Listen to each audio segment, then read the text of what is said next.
Henri Bellet pensait avoir tout vu jusqu'à ce qu'une fillette de 6 ans en pull rouge entre dans son bureau vitré, lui tende un CV manuscrit et lui dise « J'ai besoin d'un emploi ». La matinée d'Henri Bellet commençait comme la plupart de ses collègues, tôt, efficace et structurée à la minute près. Sa berline de luxe gara sa voiture dans le garage souterrain de la tour de verre et d'acier dont il était propriétaire, et à 8 heures du matin, il était déjà dans son bureau au dernier étage, examinant les projections trimestrielles. Son costume était impeccable, sa cravate impeccable et son expresso intact, tandis qu'il parcourait ses emails avec l'intensité exercée d'un homme qui avait depuis longtemps perdu conscience de son pouvoir. Son emploi du temps était chargé de réunions, d'appels et de présentations, et il n'avait aucune intention de s'en écarter. Du moins, pas avant que son assistante, visiblement pâle et hésitante, ne frappe et n'ouvre la porte sans attendre de réponse. « Monsieur, il y a quelqu'un ici qui veut vous voir. » « C'est une petite fille, dit-elle maladroitement, tenant une petite feuille de papier à la main, hésitant entre rire et paniquer. Henri leva les yeux, perplexe. « Une enfant » répéta-t-il d'un ton neutre, s'attendant à un malentendu. Avant qu'il ait pu terminer sa pensée, la porte du bureau s'ouvrit plus grande et la visiteuse la plus inattendue de sa carrière entra. Elle ne devait pas avoir plus de 6 ans. Ses cheveux châtain clair étaient légèrement emmêlés, ses yeux marron grands et calmes. Elle portait un pull rouge, une jupe en jean et des baskets éraflées. Un petit sac à dos usé reposait sur ses épaules et, dans ses mains, elle tenait une simple feuille de papier. Sans attendre que quiconque prenne la parole, elle s'approcha de son bureau, se mit sur la pointe des pieds et y posa le papier. Puis elle leva les yeux et dit aussi clairement et directement que si c'était la chose la plus normale du monde, « J'ai besoin d'un travail. » Henri ne répondit pas immédiatement. Il ne savait même pas comment s'y prendre. La pièce était silencieuse, à l'exception du bourdonnement de la ville derrière les baies vitrées. Lentement, il prit le papier. C'était la tentative d'un enfant de rédiger un CV. Écrit en grandes lettres irrégulières, il disait « Je sais faire le ménage. Je suis calme. Je ne pleure pas devant les gens. Je peux aider. Je peux apprendre. » Il y avait des étoiles dessinées dans les coins et un petit cœur tremblant à côté de la ligne « S'il te plaît ». Il reposa le papier, la regarda de nouveau et s'agenouilla près de sa chaise. Sa voix s'adoucit lorsqu'il demanda « Pourquoi es-tu ici, ma chérie ? Tu es une petite fille. Tu n'as pas besoin de travailler. » Elle le fixa sans ciller et répondit avec un calme bien supérieur à son âge. « Ma mère est mourante, dit-elle. Pas de larmes, pas de drame, juste la vérité. » L'atmosphère dans la pièce changea. Henri, cet homme qui avait bâti des empires et éliminé ses concurrents sans sourciller, sentit sa gorge se serrer. Elle le dit comme elle l'avait déjà dit maintes fois, comme si elle l'avait accepté, mais refusait de s'y soumettre. Ses petites mains étaient serrées en poing, et sa voix ne tremblait pas, « Je dois l'aider », ajouta-t-elle. « Nous n'avons pas d'argent.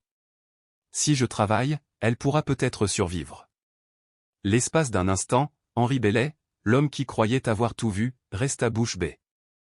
Non pas qu'il ne sache quoi dire, mais parce que, pour la première fois depuis des années, quelqu'un était entré dans son bureau et lui avait rappelé ce que signifiait se sentir impuissant.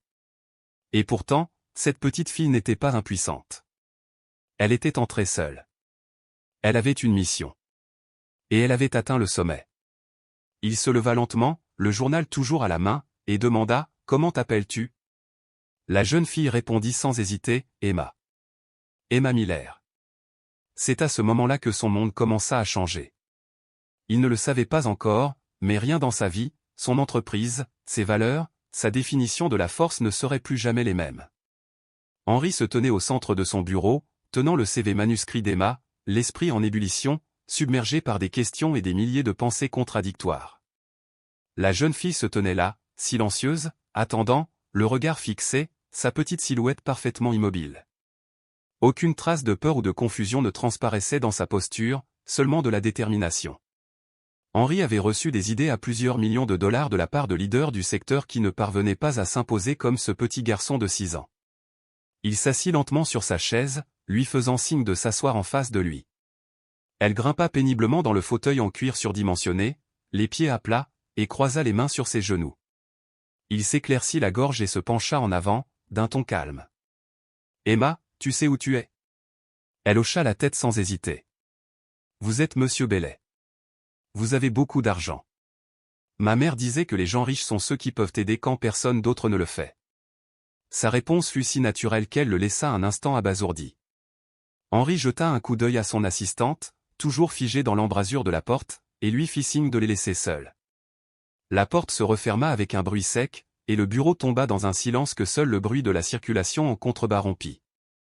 Henri se pencha de nouveau, plus doucement cette fois. « Peux-tu me dire ce qui est arrivé à ta mère ?» Emma hocha la tête. « Elle est malade. Elle ne me dit pas tout, mais je sais que c'est son corps. Elle était forte avant. Elle ne peut plus travailler. Et l'hôpital a dit que c'était trop cher. » Sa voix était claire, comme si elle avait répété ces mots 100 fois.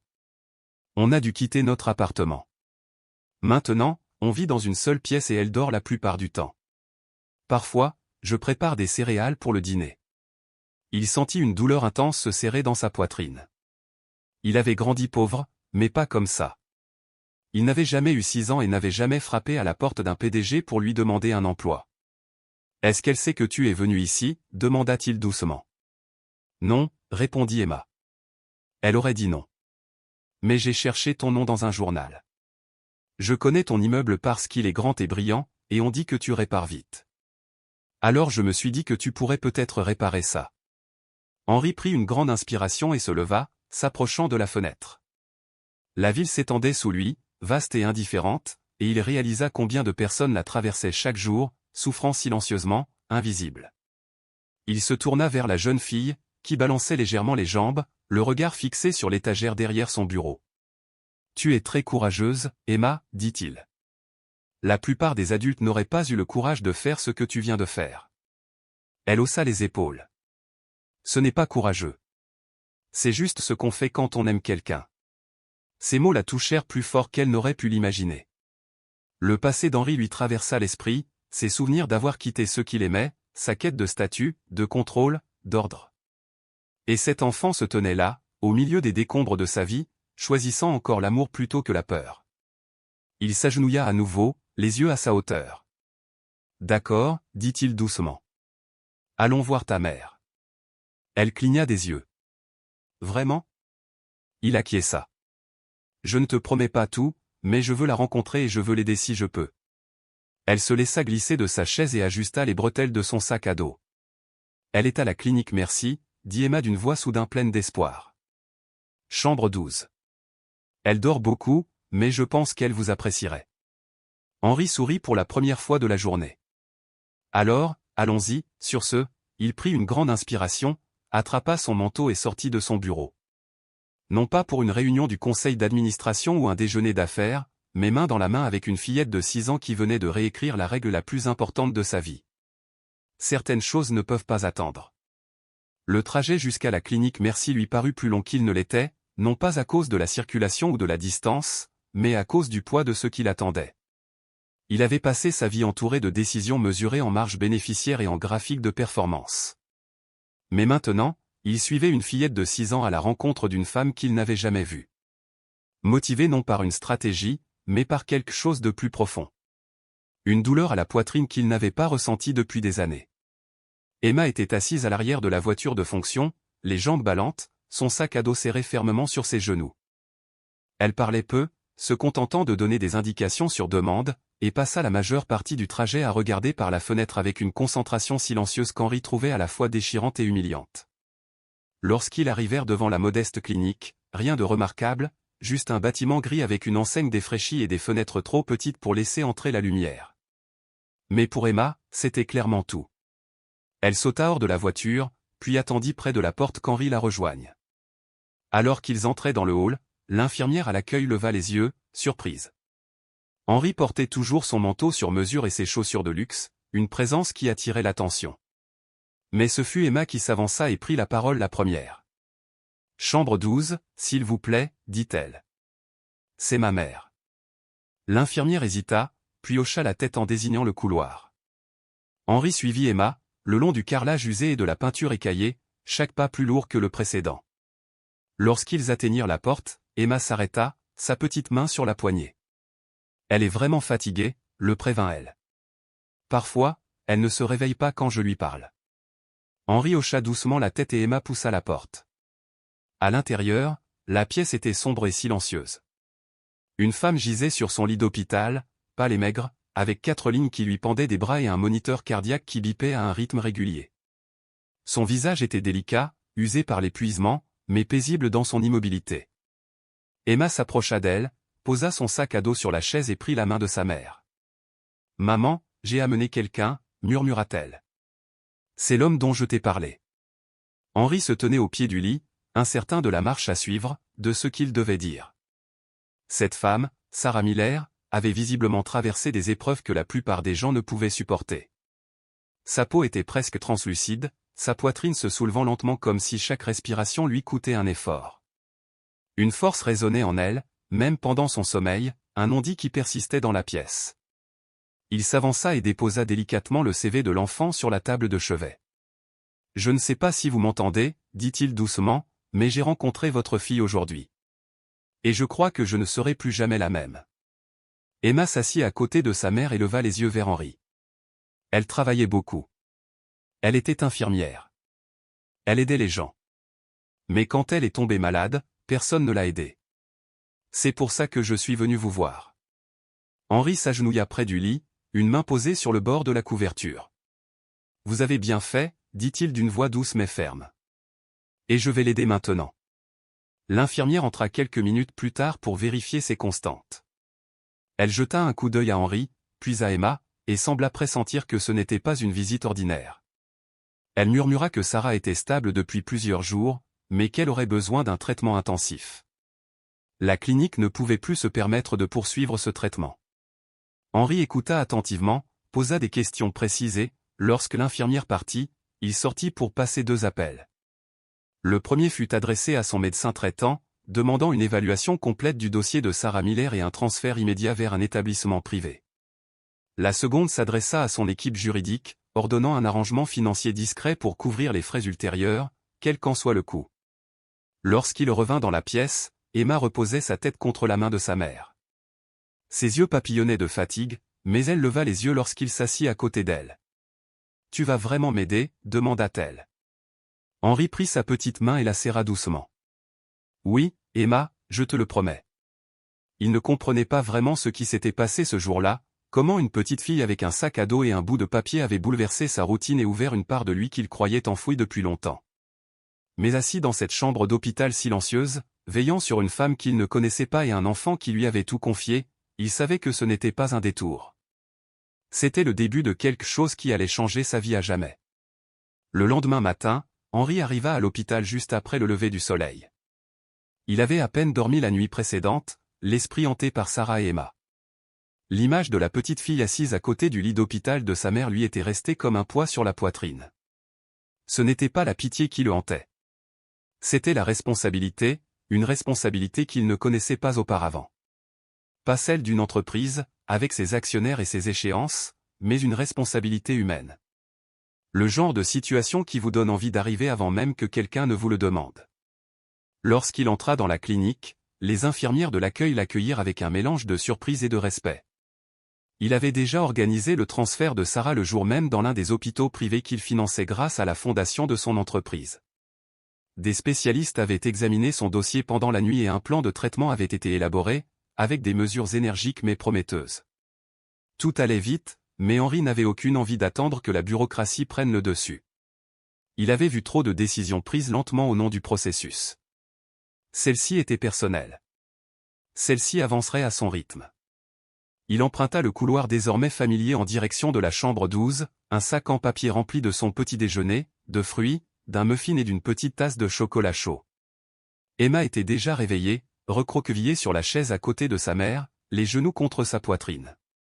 Elle leva les yeux lorsqu'il entra et lui adressa un sourire ensommeillé qui, malgré tout, avait le pouvoir discret de l'adoucir. Il lui tendit le sac, et elle le prit avec un petit signe de tête en guise de remerciement. Sarah dormait encore, sa respiration régulière mais superficielle. Les machines autour d'elle suivaient silencieusement chacun de ses mouvements. Henri s'assit près du lit et informa gentiment Emma du projet. Il lui expliqua qu'ils allaient transférer sa mère dans un meilleur hôpital où elle pourrait recevoir un traitement plus efficace. Emma ne posa pas de questions. Elle écoutait simplement, tenant la tasse de chocolat chaud entre ses mains comme un objet sacré. « Se réveillera-t-elle là-bas » demanda-t-elle au bout d'un moment. Henri ne fit pas de promesses en l'air. Elle a de meilleures chances maintenant, dit-il. Et nous serons là tous les jours. Le transfert s'est déroulé discrètement peu avant midi. Une ambulance privée arriva et Henri insista pour les accompagner. Emma s'assit à côté de lui, serrant fermement la main de sa mère, sans jamais la lâcher. À l'arrière du véhicule, Henri passa quelques coups de fil supplémentaires, organisant une chambre temporaire pour Emma près du service pédiatrique du nouvel hôpital et s'assurant que Sarah recevrait les meilleurs soins possibles. À leur arrivée, une équipe médicale les attendait. La chambre où Sarah fut emmenée était lumineuse et spacieuse, avec de grandes fenêtres laissant entrer une lumière chaude. Emma déballa aussitôt son petit sac à dos et posa un dessin sur la table de chevet, une photo d'elle, de sa mère, et maintenant d'un nouveau venu, Henri. Son nom défilait sous la silhouette vêtue d'un costume aux épaules carrées et au visage souriant. Ce soir-là, après que les infirmières eurent vérifié ses constantes et calibré les machines, Henri s'assit dans le salon familial avec Emma. Elle avait enfilé un pull propre. L'une des infirmières avait trouvé ses cheveux fraîchement brossés et attachés. Elle paraissait plus jeune, moins méfiante, comme si le poids de la survie s'était suffisamment allégé pour laisser respirer l'enfance. « Tu crois qu'elle sourira à nouveau ?» demanda Emma d'une voix calme. Henri la regarda sérieusement. « Je le crois, dit-il. Et je pense que la première fois qu'elle sourira, ce sera grâce à toi. » Emma ne répondit rien, mais se pencha légèrement vers lui, la tête contre son bras. Il resta assis, immobile, la laissant là aussi longtemps qu'elle le souhaitait. Plus rien ne lui semblait étrange. Il ne se demandait plus pourquoi il était là, pourquoi c'était si important. Entre ce moment dans son bureau et maintenant, il avait cessé de considérer cela comme un acte de charité temporaire. Il s'investissait, non seulement pour sauver la vie de Sarah, mais aussi pour rendre à Emma un morceau de son enfance, un morceau qui lui avait été enlevé trop tôt. Alors que la nuit tombait et qu'Emma s'installait dans sa chambre provisoire pour la nuit, Henri était assis dans le couloir, juste devant la porte de Sarah. Il n'avait pas d'ordinateur portable ouvert. Pas de dossier, pas d'appel, pas de tableur, juste lui et le bourdonnement des écrans en arrière-plan. Il regarda à travers la vitre, observant la poitrine de Sarah se soulever et s'abaisser, et murmura plus fort que quiconque, « On n'a pas fini. » Ce n'est que le début. Le 5e jour marqua un changement discret mais indéniable dans l'atmosphère qui entourait Henri, Emma et Sarah. Tout était encore fragile, incertain et empli d'attente, mais il y avait maintenant un sentiment de mouvement, comme si quelque chose de dormant avait été doucement réveillé. Henri arriva tôt à la clinique. Eh bien, avant que le personnel ne commence ses rotations quotidiennes, il salua les infirmières par leur nom, consulta les derniers rapports médicaux et se dirigea vers l'unité de réveil où Sarah était surveillée 24 heures sur 24. Emma était déjà là, blottie près du lit de sa mère, fredonnant doucement une mélodie qui ressemblait à une berceuse. Ses yeux étaient encore somnolents, mais lorsqu'elle aperçut Henri, elle se redressa et sourit. L'état de Sarah ne s'était pas aggravé pendant la nuit, ce qui était plus que ce qu'ils auraient pu espérer ces derniers jours. Les médecins rapportèrent une amélioration légère, mais encourageante. Son taux d'oxygène était stable, sa tension artérielle plus régulière, et certains signes indiquaient que son organisme commençait à réagir au traitement. C'était loin d'être une guérison, mais c'était de l'espoir. Emma ne posait pas trop de questions. Elle écoutait attentivement chaque nouvelle et répétait les mots à voix basse, comme pour les mémoriser. Henri passa la majeure partie de la matinée à consulter des spécialistes. Il fit appel à une nutritionniste pour évaluer les besoins de Sarah une fois qu'elle pourrait manger à nouveau. Il a discuté avec un neurologue des complications potentielles et a demandé à chaque service prenant en charge son cas de lui envoyer des rapports quotidiens. Quel que soit le nombre d'appels ou d'autorisations nécessaires, il s'en occupait lui-même. Il n'avait jamais rien micro-géré dans son entreprise. Mais là, c'était différent. Ce n'était pas un projet. C'était l'univers d'une personne, d'une mère, d'une fille. Plus tard dans la journée, Henri emmena Emma prendre l'air dans le jardin de l'hôpital. Les infirmières lui avaient trouvé une petite veste, et elle sautilla devant, s'arrêtant pour inspecter chaque fleur comme si elle pouvait contenir une réponse. Henri la suivit tranquillement, la laissant guider. Lorsqu'ils atteignirent le banc le plus éloigné, près d'une petite fontaine, elle s'assit à côté de lui et sortit de son sac à dos une feuille de papier pliée. C'était un dessin qu'elle avait fait la veille. 3 silhouettes y étaient représentées, l'une aux cheveux longs, une petite avec un grand sourire, et une grande en costume bleu. Elle la lui tendit sans un mot, et il la regarda longuement avant de parler. « C'est moi ?» demanda-t-il doucement. Emma hocha la tête. « Tu fais partie de nous maintenant, dit-elle. Même si ce n'est pas obligatoire. Henri plia soigneusement le dessin et le glissa dans la poche de son manteau. Je veux en faire partie, dit-il. Pas seulement aujourd'hui. Pour toujours. Elle ne dit rien tout de suite, mais sa main se glissa dans la sienne, et cela lui suffit. Ce soir-là, Henri resta aux côtés de Sarah tandis qu'Emma s'endormait dans le salon voisin. Il observa Sarah attentivement, remarquant ses petits mouvements, ses paupières qui palpitaient, ses doigts qui glissaient sur la couverture. Il se souvint de ce qu'Emma avait dit plus tôt, à propos de sa mère qui lui chantait des chansons quand elle n'arrivait pas à dormir. Alors, il commença à parler doucement, sans chanter, se contentant de raconter des histoires de son enfance. Des histoires qu'il n'avait pas racontées depuis des décennies. Des histoires sur une mère qui avait cumulé 2 emplois, sur le fait de s'être endormi par terre dans son bureau, sur la conviction qu'un jour il aurait assez d'argent pour tout arranger. Mais en regardant Sarah et en pensant à Emma, il réalisa que ce n'était pas l'argent qui les avait sauvés.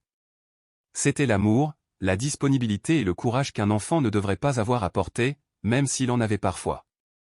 Le temps que les écrans s'éteignent et que le silence revienne dans la pièce, Henri resta assis sur sa chaise, immobile, veillant sur elle. Quelque chose dans le bruit de sa respiration cette nuit-là lui donnait l'impression qu'elle savait qu'il était là. Quelque part entre le sommeil et la conscience, Sarah comprenait qu'elle et Emma n'étaient plus seules. Il ignorait ce que le lendemain lui réserverait, mais il savait au moins ceci. Quoi qu'il arrive, il ne s'en irait pas. Il était à fond maintenant. Et cela changea tout. Le 6e jour commença dans un silence qui ne ressemblait pas à du silence. On aurait dit de l'anticipation. Henri arriva à l'hôpital juste après le lever du soleil, 2 tasses de chocolat chaud et un petit sac en papier rempli de viennoiseries chaudes à la main. Il s'était arrêté à la même boulangerie du coin, devant laquelle il passait tous les jours depuis des années, mais qu'il n'avait jamais mise avant cette semaine. Il connaissait désormais le nom de la femme derrière le comptoir. Il savait quelle pâtisserie Emma préférait. C'étaient des détails qu'il considérait autrefois comme insignifiants. Maintenant, il comptait plus que tout. En entrant dans la salle pédiatrique de l'hôpital, il trouva Emma assise en tailleur sur le canapé, un livre d'images sur les genoux, mais ses yeux ne lisaient pas. Ils étaient fixés à la fenêtre, observant la lumière changer. Elle se retourna en le voyant et sourit, ce sourire fatigué mais sincère qui lui serrait la poitrine. Il lui tendit le chocolat et s'assit à côté d'elle sans parler. Pendant quelques instants, ils restèrent simplement assis dans la chaleur du petit matin, sirotant tranquillement, côte à côte comme s'ils l'avaient fait 100 fois. Aujourd'hui, c'était différent. Les médecins l'avaient préparé à l'éventualité d'un réveil de Sarah. Ses constantes avaient continué à se stabiliser et le neurologue avait signalé une activité cérébrale prometteuse. Il n'y avait aucune garantie, mais l'espoir n'était plus un simple mot fragile murmuré en passant. Il était plus fort, plus réel. Henri avait prévu de travailler depuis l'hôpital ce jour-là. Son équipe s'était adaptée. Les réunions avaient été décalées, les appels redirigés, et il avait emporté son ordinateur portable au cas où. Mais en réalité, les tableurs ne l'intéressaient pas. À chaque instant, son attention se reportait sur le couloir qui menait à la chambre de Sarah. Vers midi, Emma et Henri allèrent lui rendre visite. Les infirmières avaient placé des fleurs fraîches près de la fenêtre et réorganisé les machines pour rendre l'espace moins hospitalier et plus paisible. Emma s'approcha du lit et prit la main de sa mère, comme toujours. Mais ce jour-là, quelque chose changea. Les doigts de Sarah tressaillirent en réponse. Puis ses paupières battirent. Henri resta immobile, le souffle coupé, tout son corps concentré sur ce qui allait se passer. Lentement, douloureusement, Sarah ouvrit les yeux. Au début, son regard était vague, ses lèvres sèches et immobiles, mais elle cligna des yeux et tourna légèrement la tête. Son regard se posa sur Emma, qui pleurait doucement. Ses doigts se resserrèrent autour de la main de sa mère. « Maman » murmura-t-elle d'une voix à peine audible. « C'est moi. Je suis là. » Sarah cligna de nouveau des yeux et, de la voix la plus faible qu'on puisse imaginer, murmura en retour « Emma ». Le son de son nom sembla emplir la pièce comme la lumière du soleil. Henri n'avait jamais rien entendu d'aussi fragile ni d'aussi puissant. L'infirmière entra en trombe, suivie d'un médecin, et pendant quelques minutes, la pièce fut remplie d'agitation et de bavardage clinique. Mais Henri le remarqua à peine. Il se tenait au bord de l'agitation, le cœur battant, les yeux fixés sur Sarah. Une fois les examens médicaux terminés et les moniteurs calmés, Sarah regarda Henri pour la première fois. Ses yeux, bien que voilée par l'épuisement, exprimait une reconnaissance, non pas par souvenir, mais par présence. Elle l'avait senti là. Elle savait, sans même le demander, qu'il était resté, que sa fille n'était pas seule. Elle essaya de parler à nouveau, mais sa gorge se serra. Henri s'approcha et lui prit doucement l'autre main. « Ne te précipite pas, dit-il. On ne va nulle part. » Emma grimpa sur le bord du lit, posant sa tête contre l'épaule de sa mère, veillant à ne pas déranger les fils. Sarah la prit dans ses bras et lui caressa doucement les cheveux. Ce soir-là, une fois l'excitation de la journée retombée, Henri s'assit avec Emma dans la cour de l'hôpital. L'air était frais, le ciel se teintait de rose et d'or. Emma s'appuya contre lui, emmitouflée dans la veste qu'il lui avait achetée plus tôt dans la semaine.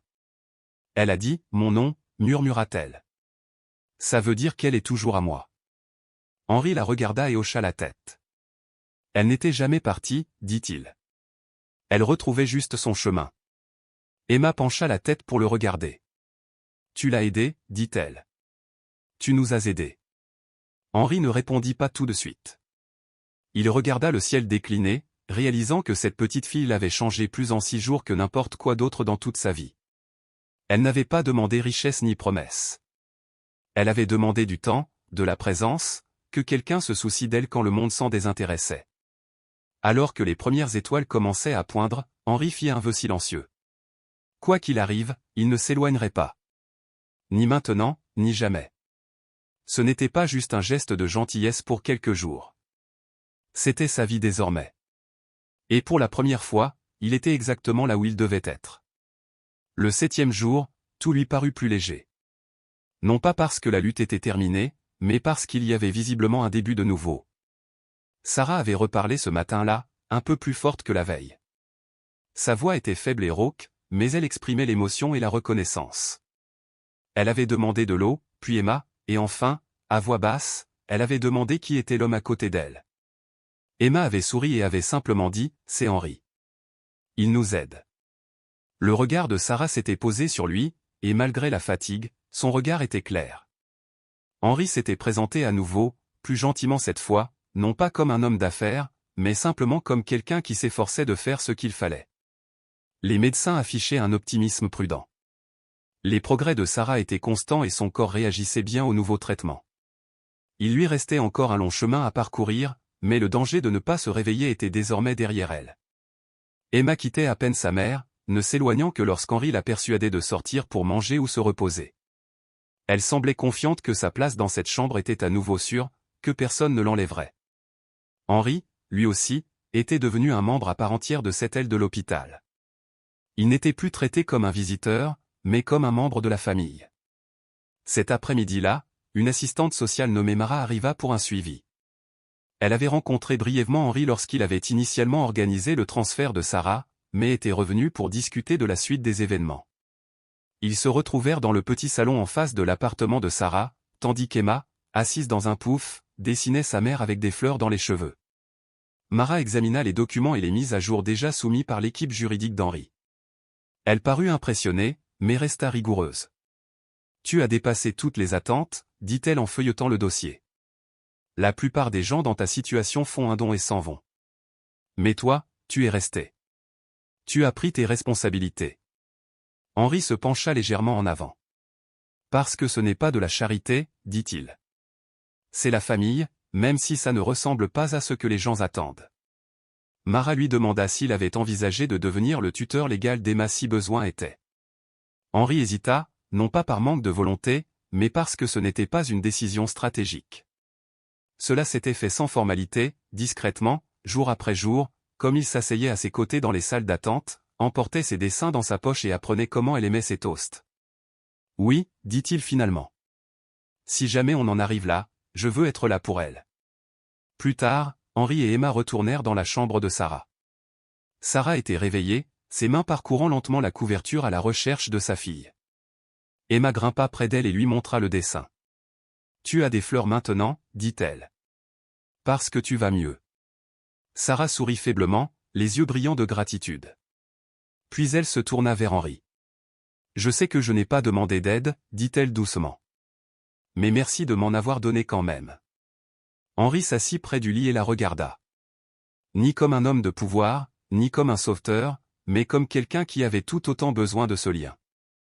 Votre fille est entrée dans ma vie et m'a rappelé l'essentiel, dit-il. Je devrais vous remercier.